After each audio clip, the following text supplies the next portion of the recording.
एक भक्त पुकार रहा है माँ से, कैसे विनती कर रहा है। ये आवा तनी जल्दी आवाना, ये दुर्गा माई मोरी मयरिया, भक्त जो है डगरिया ना, आवा तनी जल्दी जो।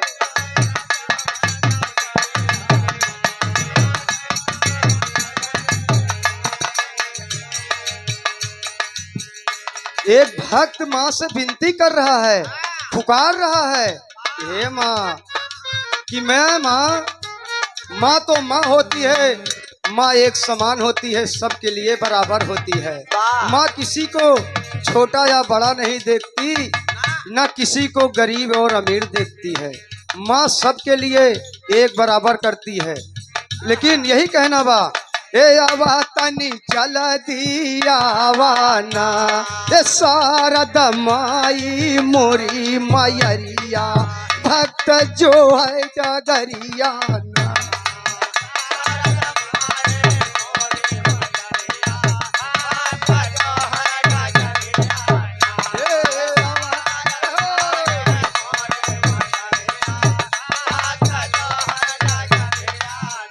क्या बात है। भक्त यही कह रहा कि हे माँ, विनम्र निवेदन कर रहा है माँ से, एक भक्त कर रहा है। अगले बंद में क्या कहना बा, कहवा तोर बसेरा माई, कहवा तोर बसेरा माई, कहवा तोर नगरिया, हे मयरिया हमारी ना, हे मयरिया हमारे ना, भक्त पूछई तोर डगरिया, हे मयरिया हमारी ना।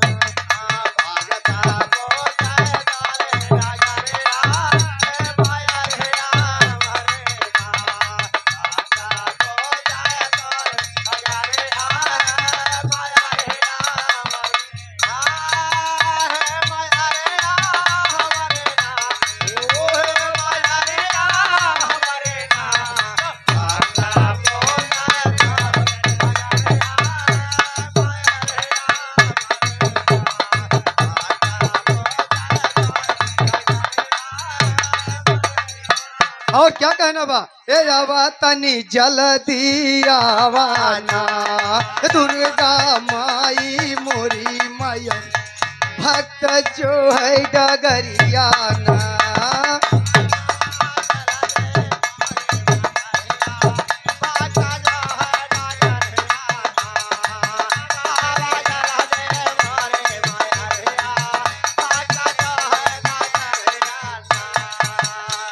क्या कह रहा है भक्त। लेकिन एक भक्त माँ से, अगर कोई भक्त अगर माँ से इतना विनती करेगा तो ऐसा नहीं है कि माँ किसी को निराश वापस करेंगी। हम यही कहते हैं कि हमारे गाने में हमारे भक्तगण न भूल जाएं, अपने अपने लिए जरूर कुछ मांगते रहें और गाना का भी आनंद लेते रहें।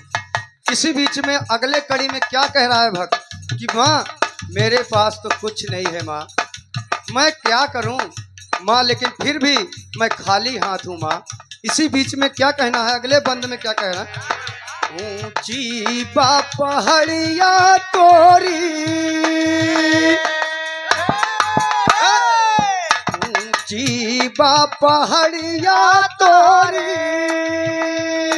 ऊंची तोर नगरिया, हे मयरिया हमारी ना, कैसे आई तोर दुअरिया, हे मयरिया हमारी ना, कैसे आए तोर दुअरिया, मयरिया हमारी ना, मयरिया हमारी ना, कैसे आए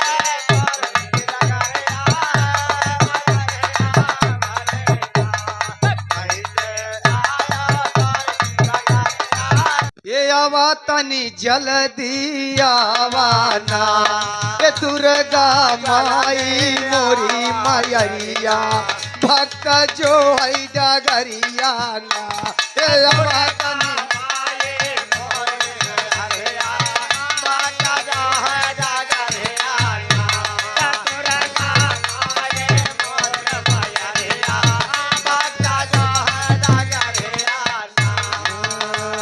अगले कड़ी में भक्त यही कह रहा है कि हे माँ, क्या मेरे पास कुछ नहीं है माँ, मैं कैसे आऊँ कैसे मनाऊँ माँ। माँ तो माँ है, सबके लिए बराबर है, लेकिन फिर भी भक्त क्या कह रहा है माँ से, नाही बाटे नरियल चुनरी, नाही माल फुलवा, हे मयरिया हमारी ना, खाली बाटई हमारी डलरिया, हे मयरिया हमारी ना।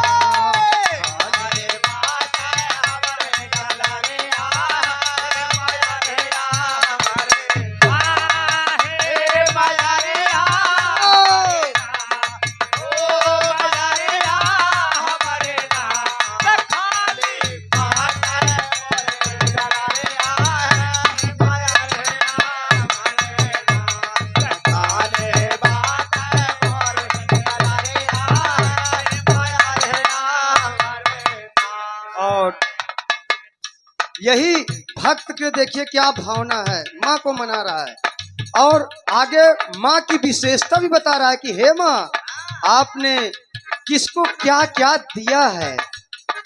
अगली कड़ी में यही दर्शाया गया है और क्या कहना बा, आल्हा काया मारा किलू,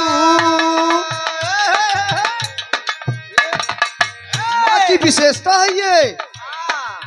अगर आज माँ का आशीर्वाद है कि जो आल्हा शारदा माँ का भक्त है, आल्हा काया मारा किलू,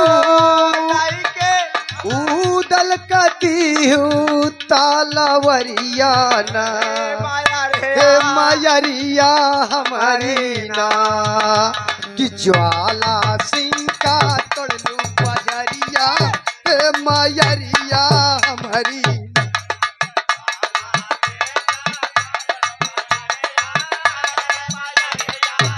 भैया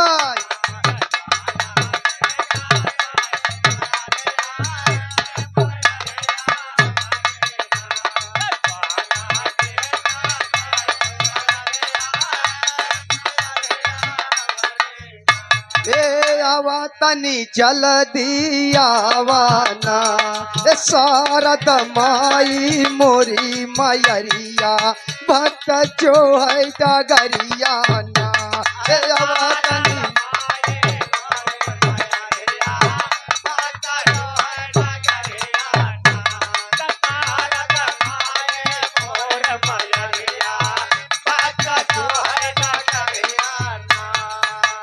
लास्ट और वंदना है, केवल केवल माँ की विशेषता बताया रहा हूं।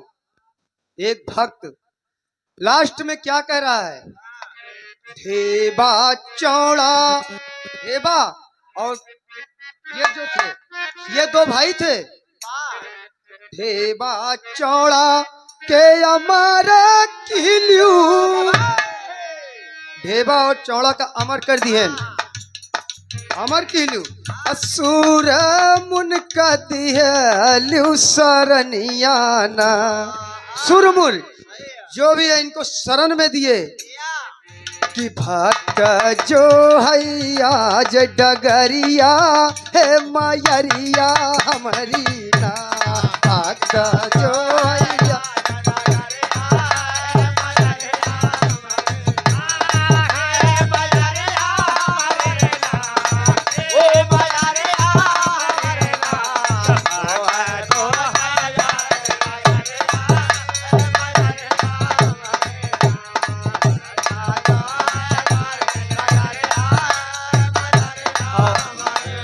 लास्ट केवल गुड़ घुराने का परिचय है।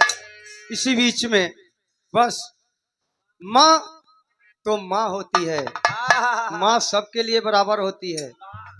और इसी बीच में केवल लास्ट वंदना में भक्त क्या कह रहा है, अपना परिचय दे रहा है बस और कुछ नहीं कह रहा है।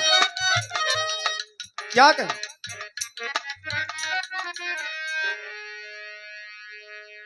गुरु महादेव बासे गुरु महादेव बासे बालीपुर नगरिया हे मयरिया हमारी ना कंचन अमर जो है जगरिया हे मयरिया हमारी ना कंचन अमर जो